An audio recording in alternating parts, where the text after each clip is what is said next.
സിനിമകളിൽ സ്ഥിരമായി അവസരം ലഭിക്കാത്തതിൽ മറ്റുള്ളവരെ കുറ്റം പറയുന്നതിൽ കാര്യമില്ലെന്ന് നടൻ കലാഭവൻ റഹ്മാൻ. ഞാൻ അങ്ങനെ കാര്യമായി അവസരം ചോദിക്കാറില്ല. ഇക്ക സ്ഥിരമായി വിളിക്കാറില്ല. അതുകൊണ്ടാണ് കാസ്റ്റിംഗ് സമയത്ത് ഓർക്കാൻ ബുദ്ധിമുട്ടാണ് എന്ന് ദിലീപ് തന്നെ welcome to central jail shoot സമയത്ത് പറഞ്ഞിട്ടുണ്ട്. അത് ശരിയുമാണ്. ഞാൻ അങ്ങനെ കൃത്യമായി വിളിക്കാറില്ല. അതിപ്പോൾ ഓരോരുത്തരുടെയും ഓരോ പ്രത്യേകതയല്ലേ. അതിന് ആരെയും കുറ്റപ്പെടുത്തിയിട്ട് കാര്യമില്ലെന്നും അദ്ദേഹം പറയുന്നു.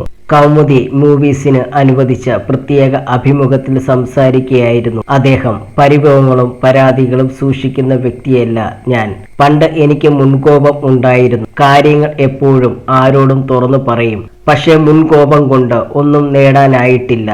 അതൊക്കെ മാറ്റാവുന്നതേ ഉള്ളൂവെന്ന് മനസ്സിലാക്കി. ഫ്ലാഷ് ബാക്കിലേക്ക് നോക്കുമ്പോൾ മുൻകോപം കൊണ്ട് നമുക്ക് ലഭിക്കാതെ പോയ പല കാര്യങ്ങളെക്കുറിച്ചും എനിക്ക് തോന്നിയിട്ടുണ്ട്.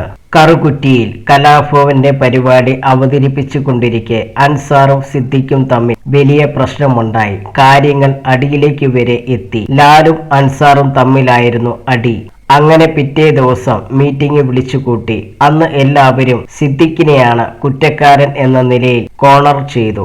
ആരും സിദ്ദിഖിനെ സപ്പോർട്ട് ചെയ്തില്ല. ലാൽ അപ്പോഴും സിദ്ദിഖിനെതിരായി ഒന്നും പറഞ്ഞില്ല.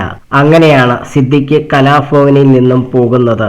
ആ വിഷയത്തിൽ അൻസാറിന്റെ ഭാഗത്താണ് ന്യായം എന്നതിലാണ് അദ്ദേഹത്തിനോടൊപ്പം നിന്നത്. എന്നാൽ ആ ഒരു വിഷയം കൊണ്ട് സിദ്ദിഖ് പുറത്തേക്ക് പോകുമെന്ന് അറിയില്ലായിരുന്നു. ഞാൻ ഇടപെട്ടിരുന്നുവെങ്കിൽ ആ പ്രശ്നം തീർക്കാമെന്ന് പിന്നീട് എനിക്ക് തോന്നിയിരുന്നു.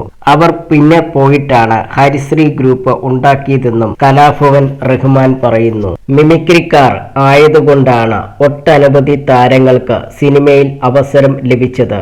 ഒരു ട്രൂപ്പിൽ കളിക്കുന്ന മിമിക്രി ആർട്ടിസ്റ്റ് ഒരു വർഷം എത്ര കഥാപാത്രങ്ങളാണ് ചെയ്യുന്നത്? നാടകം പോലെയല്ല.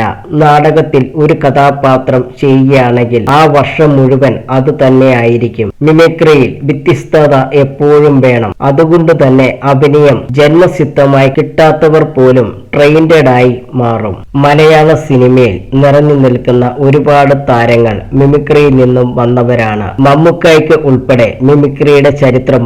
അദ്ദേഹം മിമിക്രി മാട്ട കളിച്ചിട്ടുണ്ട്. നെടുമുടി വേണു ചേട്ടനൊക്കെ വലിയ സ്റ്റേജ് ആർട്ടിസ്റ്റ് ആയിരുന്നു. മുകേഷ്, ദിലീപ്, ജയറാം തുടങ്ങിയ നായക നിരയിലുള്ള പലരും മിമിക്രി വേദിയിൽ നിന്നും വന്നവരാണെന്നും അദ്ദേഹം ചൂണ്ടിക്കാണിക്കുന്നു.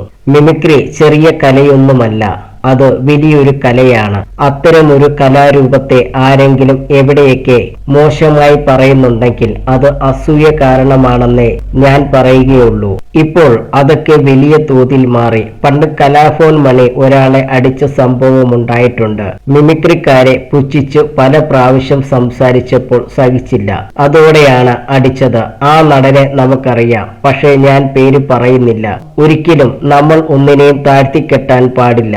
നാടകത്തിൽ നിന്നും വന്ന തിലകൻ ചേട്ടൻ, കൊട്ടാരക്കര ശ്രീധരൻ നായർ, രാജംബി ദേവ് അവരൊക്കെ എത്രയോ വലിയ കലാകാരന്മാരാണ്. കഥാപ്രസംഗം എടുത്തു നോക്ക്, അത് മോശമാണോ? പൂജപ്പുര ജയിലിൽ വെച്ച് സാംബശിവന്റെ കഥാപ്രസംഗം കേട്ടുനിന്ന് ഇനി പരിപാടി അവതരിപ്പിക്കണമോ എന്ന് ഞങ്ങൾ ആലോചിച്ചിട്ടുണ്ട്. ഒരാൾ തനിച്ചു നിന്ന് പെർഫോം ചെയ്യുന്നത് കണ്ടിട്ട് തരിച്ചു പോയെന്നും റഹ്മാൻ കൂട്ടിച്ചേർക്കുന്നു.